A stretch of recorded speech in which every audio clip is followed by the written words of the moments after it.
Hello. Are we live yet? Hello, everybody. It looks like we have gone live on Facebook. I'm just checking that everything is coming through. Can you guys hit me up? We have gone live. I've got myself. So there we go. A bit of a feedback. If you can hear me, can you please jump in the comment section? Let us know if you can hear me. We've got an awesome guest joining us today. I'm very, very excited to have the wonderful Helen joining me today. You guys have met a bunch of our amazing mentors over the last week or so. And hey, it's time to celebrate because it's my 1 week anniversary of running my coffee catch-up session today. So very excited to be hosting number 5 or number 6 and my anniversary. So Helen, are you there to join us and say hello? We've got a bunch of people joining us live. Actually, fantastic turnout today. Awesome. Thank you, guys. Hey, Helen, how you doing? Hi, everyone. How are you? Hi, Jono. How you doing? You're looking a lot sharper. Yeah, we were just just laughing at last time me and Helen caught up. I had a beard and had a bit of a cleanup since then, and yeah, it's awesome to see you. And you are looking well, and all is going well. I take it on lockdown time for you. Yep, so far so good, to be honest. Didn't quite change much things for me. Most of the time I'm home on my computer doing my work, but yes, a little bit of delay in some of the projects, but as expected. But yes. I think I'll be one of the fortunate bunch out of the whole lockdown, so I can't complain too much. Yeah, absolutely. And you have got a whole lot of projects always on the go. That's what I actually love about it. Every time I catch up with you, there's something new on the go. There's another project. You're like, yeah, I've bought this one I'm doing here, but you actually had a whole lot of massive projects on the go recently. But also, on top of that, going through a little bit of a change in your life as well. For those of you that don't know, congratulations, obviously, and an exciting time. Thank you. I think I'm more than halfway there, the baby journey. So it's a Christmas baby. So I think I'm about 7 months in, starting to lose my balance when I put on my shoes or try to put on my socks. So definitely a very exciting journey on the other side of property. Yeah, and to be honest, it's one of the last thing to tick off when I got into this property journey. It's to have the time and have the baby. So very, very excited to tick off this last to-do list. Yeah, and me and Helen have a lot of laughs in the last few events that we've done. Helen always complains, she's like, I'm so uncomfortable with this belly. I'm like, now you know what I go with, what I deal with every day, having to deal with the excess weight around the stomach. But you'd be impressed, Helen. I'm not sure if you caught my first episode of my coffee catch-ups, but I set myself some lockdown goals. One of them was to exercise every single day. Awesome. I'm on task. I'm on target for that one. So will I be seeing those 6 packs next time I see you? Let's not get crazy here, okay? I said exercising, but it's been good, and it's quite refreshing to kind of get into that space and really trying to grasp the whole lockdown. So, Helen, a little bit about you. From an investing standpoint and professional standpoint, you originally an accountant by trade, and then you found yourself moving into the property game. You talk a little bit about why that happened, or the transition, or I guess, yeah. Yep. So for me, I always have a passion about property. So I always, my thought is to get onto the property ladder when I was really young, or when I have the ability to do so. So as soon as I have that opportunity, I jumped onto the property ladder, like after full-time working for a year or so, and saved up a little bit of deposit. Back then, the Auckland market was, as you know, it's a very, you just ride the right tide. Anybody that buys a property, or in the last couple of years, would make money. The same probably about 10 years ago when I first started. Yeah. And as an accountant, I thought I know everything about property investing. It's just numbers, right? So just go out and bought a couple until a point where serviceability became an issue. And that wasn't a thing that was on my mind previously. And then obviously my investment has to stop. And obviously that's when I come across Wealth Mentor, and that's where our journey kind of started. Yeah. Completely different from how I used to invest. Learn investing as a normal public compared to learning or investing as a professional with all the fundamental knowledge behind you. Really exponential my growth, as some of you probably have known, or the ones you have known me in the last couple of years. So yeah. Absolutely. And those of you that are on live, who here has actually seen Helen speak before, or heard from Helen before? She's presented. She was part of the Wonder Woman Summit, and Wonder Woman, I think that fits the bill very nicely. You got to speak alongside two exceptional ladies, in Belinda and Jeanette.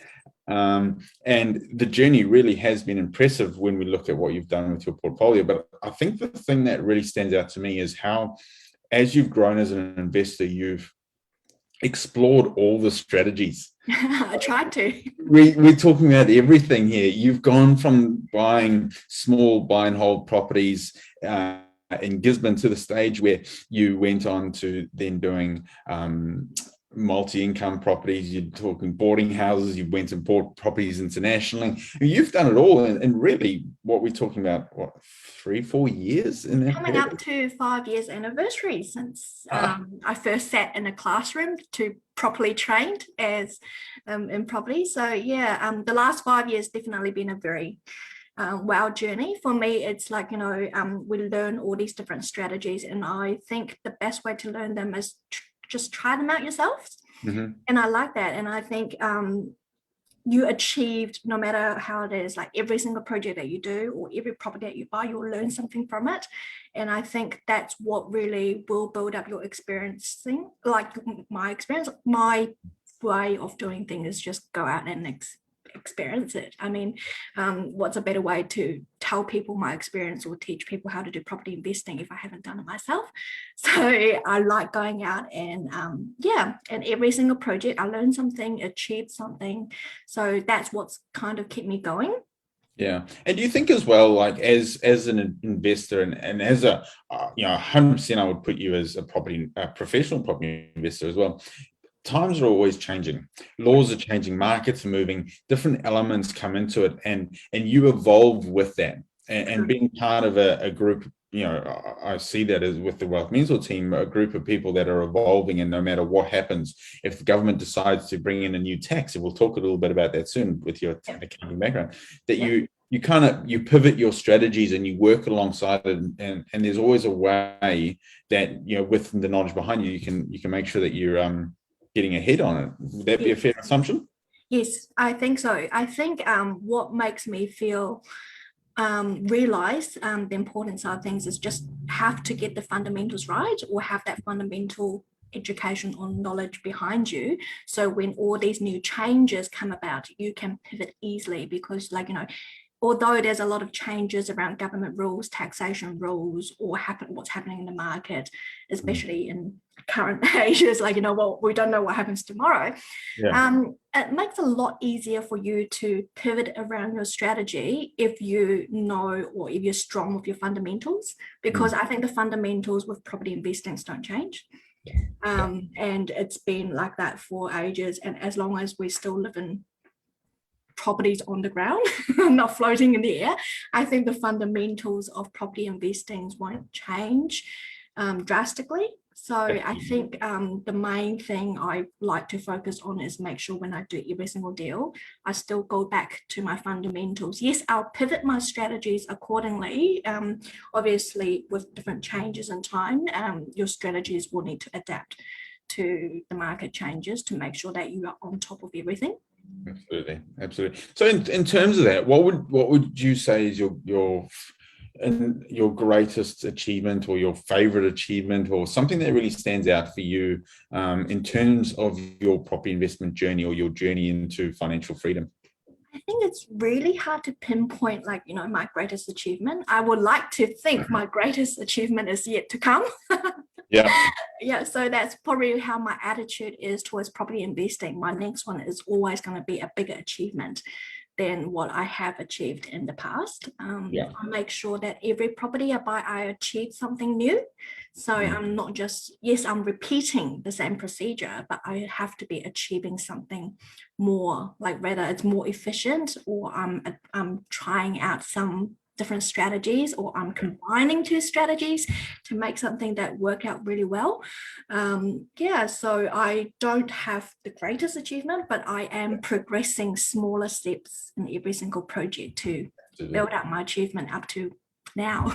Yeah. And I mean, one that really stands out for me, I guess, probably from a sentimental value as well, is, you know, you've gone through your whole journey and you had this goal that you wanted to create the financial freedom so that you could, you know, have kids and have the time for your kids. And, you know, that was always a goal for you. And now they're at that stage, which is cool. But then what you've gone and done during this period is gone and done a development where you've figured out a way that you can make your development work in such a way that you ended up living for free in a beautiful, brand new, massive home on the water, which is exceptional. And I applaud you for that. And it just shows your brilliance and creativity with investing.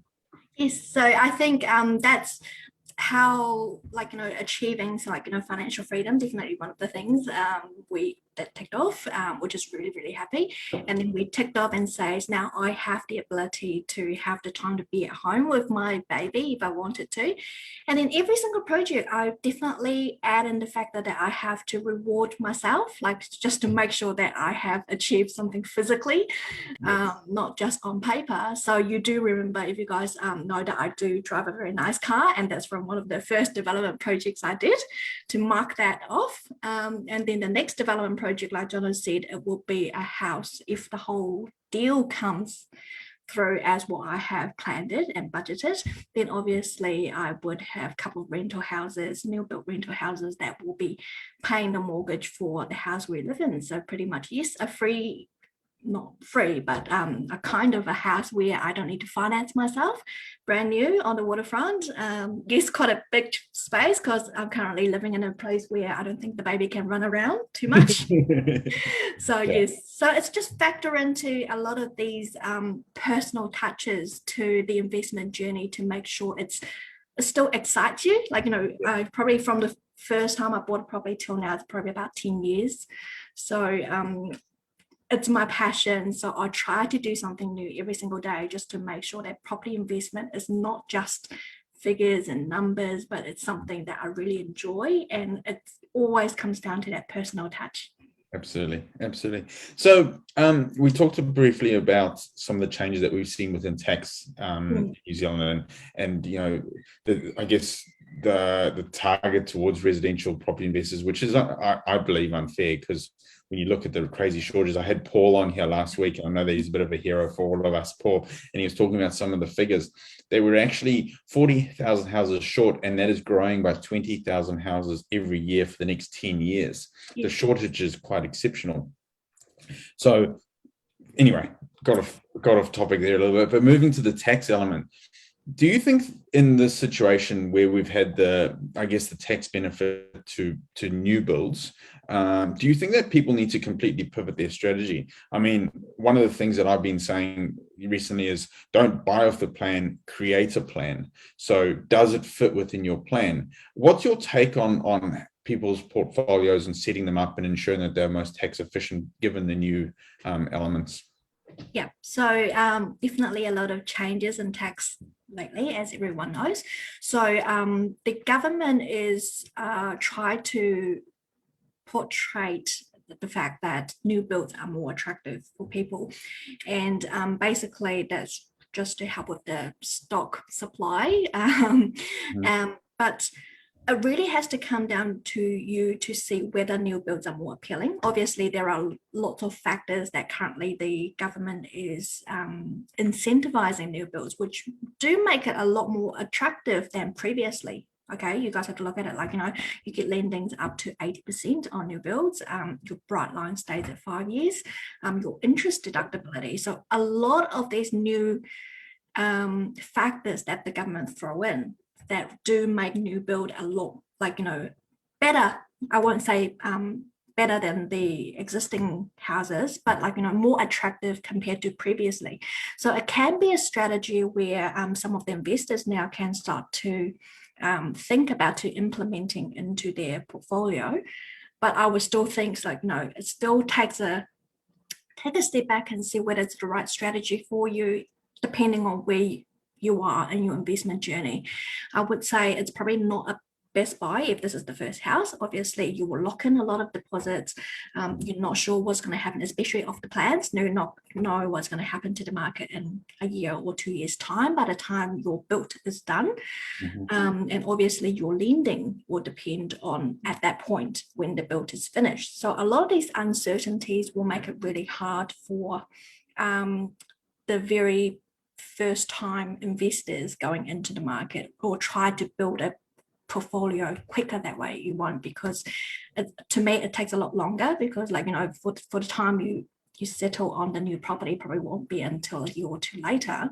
So you're not doing anything for this year or two, because you need to, knowing the fact that you need to settle in 2 years' time, you probably won't go out and be very aggressive on your strategy. But whereas for some property investors who have a couple of properties in their portfolio wanting to pivot to a new strategy, look, new builds is something that you can consider to add on to your portfolio by utilizing your current equity, releasing it.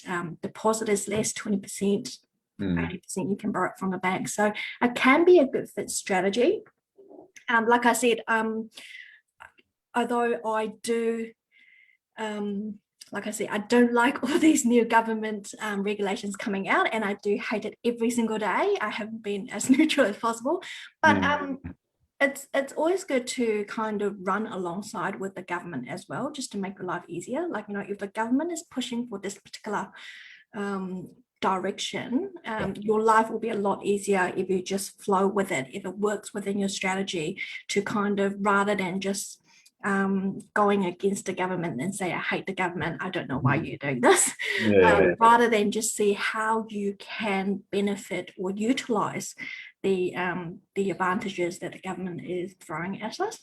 Would you say that you almost, you're better off looking to utilize land on an existing portfolio, because you can still get the tax advantages if you've got land on a property, or you can move, put dwellings on land that you have. This is going to be a better way in order to be more tax efficient, but still ensure that you're getting income. Because locking away a deposit for a year or so and waiting for a property to be built, yes, you may get some growth, and I say may, but your money's not working for you. Whereas you could have that money working for you. You can have the tax benefits by building, by adding equity, by creating a much larger portfolio in a shorter period of time.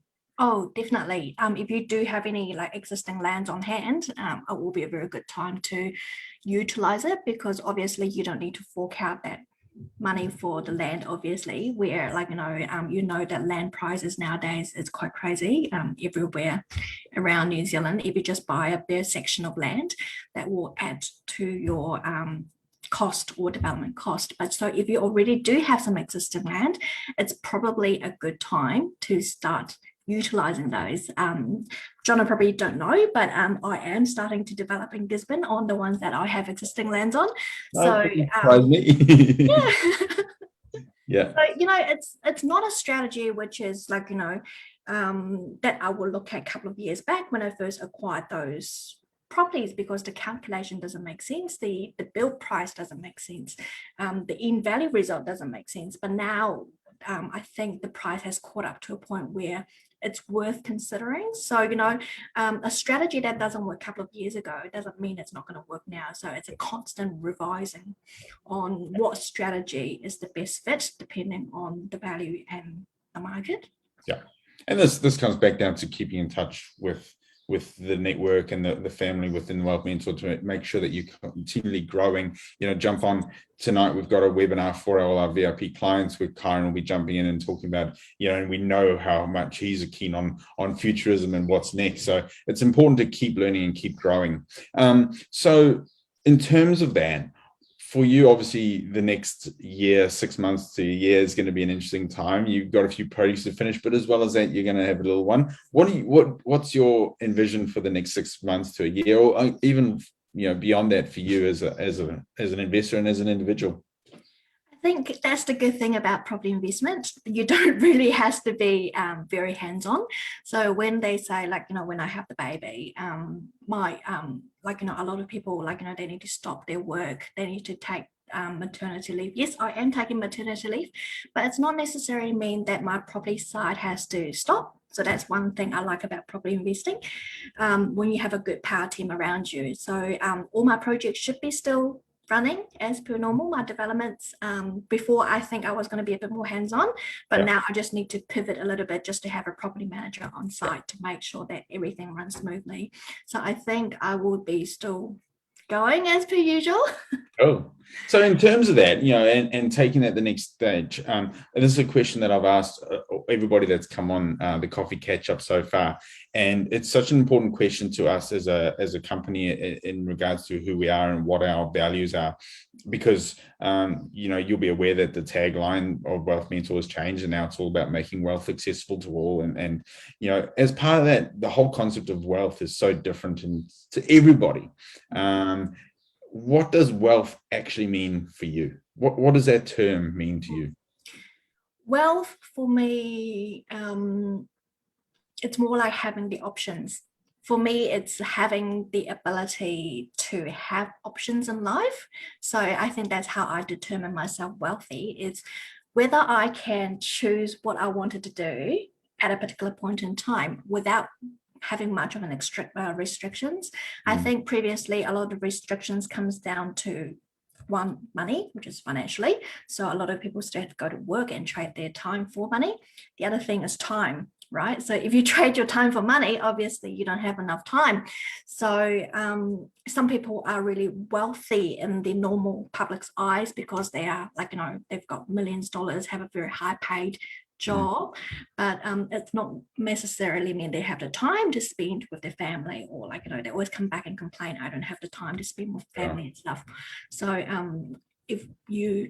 a lot of you who have met my husband, he's probably always complained about it. Like, he's on a high paying job, he's a doctor, but he always complained, why are you at home all the time having all this free time and I have to go to work? And then he cannot really justify, even though he's on a high paid job.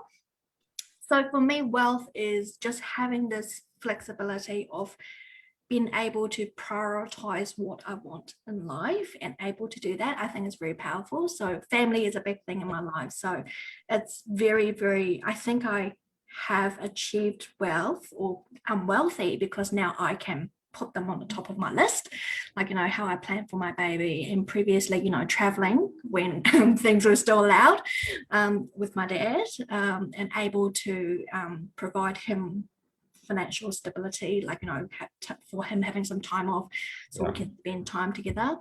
People who know me, Jono knows, like, Tuesday is definitely a no day for Helen. You can't get Helen to do any work on Tuesdays because there's a family day, because my dad had Tuesdays off. So it changes my life in terms of, like, having this wealthy mindset, like, you are prioritizing the things you want, or the things you think is the most important thing in your life. So that list is very important to me, and be able to do that. That's how I feel that I'm wealthy. So I don't compare it with anyone else in terms of numbers or financials or how many properties. I don't know how many properties I have. I'm getting to a point where I have to lose track. I have to go back to my Excel spreadsheets. But it's none of those numbers that matters. It's how you feel that you are abundant in life. You're not tied down by anything. Every single day you wake up, it's a very, very fantastic day, because the whole day is going to go according to what you want, because you planned it out. So for me, that's the very powerful, and that's what's kept me going in terms of investments or anything I do. It's almost, it's the concept of owning your time is really the powerful element of it all. And I laugh, you mentioned that Hugo in a high paying job as a doctor. Yes, but when I first met you, and I love the story that, when we first got to know each other, Hugo was still studying, and you constantly referred to him as your liability.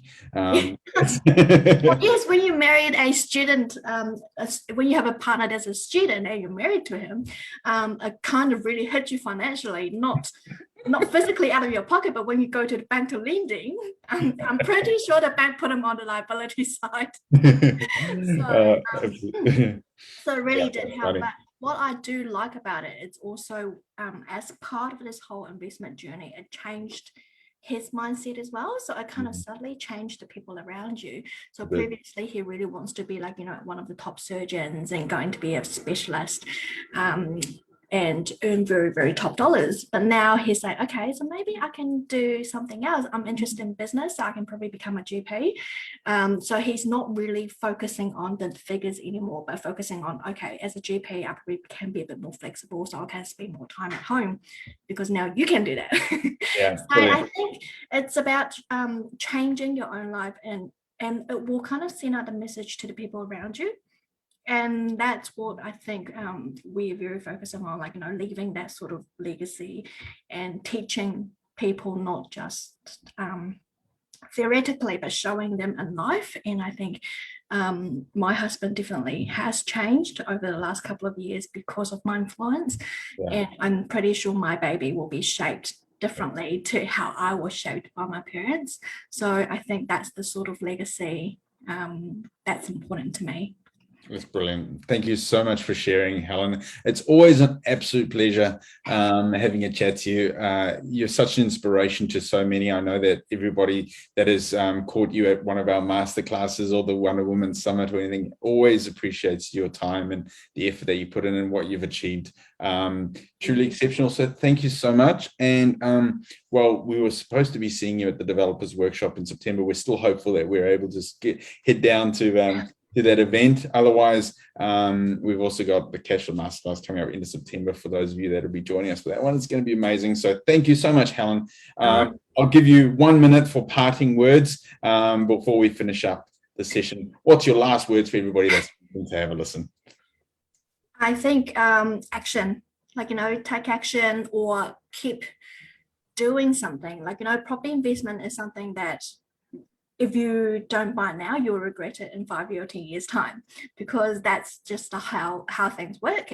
Everything is tough. I won't say it's going to be an easy path, but it's just going to get harder. So you might as well get the hard work done now. I think that's it. So, and it's not going to be one of those get rich quick thing. Property, it takes time, but as soon as you start building and the momentum, you will definitely see the rewards and you definitely won't regret it. To me, it's one of the best vehicle for passive income. Absolutely. Generating, allows you to use leverage, which a lot of other things won't. And this, like, you know, days in a row where everything is changing constantly, I think the property market is the one that's probably most stable out of everything out there. So I would my word to you guys is just start if you haven't already. Keep going and pivot your strategies or be a bit more creative about your strategies in your next deal, and just keep going. Awesome. Thank you so much again for your time. I'm sure there'll be some amazing comments. I can see there's coming in there. She rocked it is one of the comments I can see. So thank you again, Helen. Guys, if you're watching this live, you're watching the replay, please jump in, comment, let us know what you think. Let us know if you would like to come on and join me on the show. I've got a couple of spots end of next week. It's pretty crazy since I've been running this. Everybody's wanting to jump in and join me. It's really cool. You don't have to be a property investor. I'm looking for people that are inspirational, that want to change and help everybody out in there. So thanks again, guys. Thanks, Helen. And thank you, guys. Have an awesome day, everybody. And most importantly, make sure you stay awesome.